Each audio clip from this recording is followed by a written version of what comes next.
Well, Chris Creative says, how do you wake up 95% of Black women voting Democrat automatically?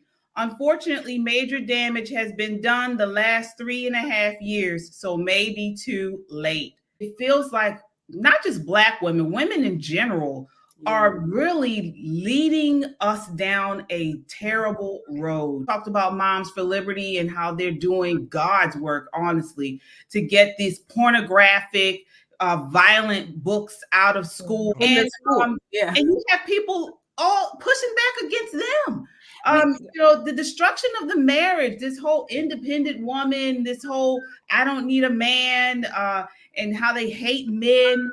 It's women leaving this charge. It's sad. Yeah, but we're in a matriarchy right now. That comes from not having a man in the household and not the men not going into their role as the leader. Men are very calculated, and unfortunately, they've been beaten down so bad to say, "Oh, women are just as good. Women are just as strong. Women can be the leader," and they have gotten to the point where they're just like, "Okay, fine," and they've just kind of given up. And you're seeing the degradation of a society when you do that to men. That's just the truth.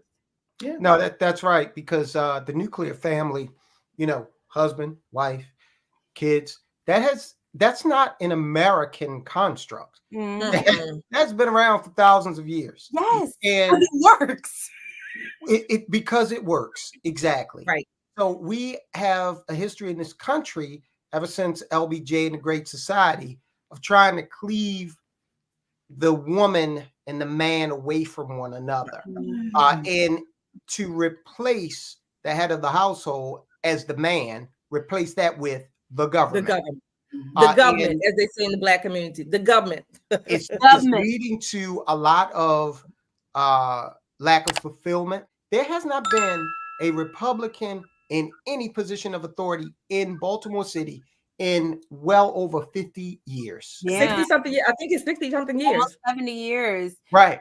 So these policies have had enough time to clearly demonstrate they don't work. And it's getting worse. Yeah. Especially with women being so compassionate, leading with that compassion and having that bleed off into the criminal justice system.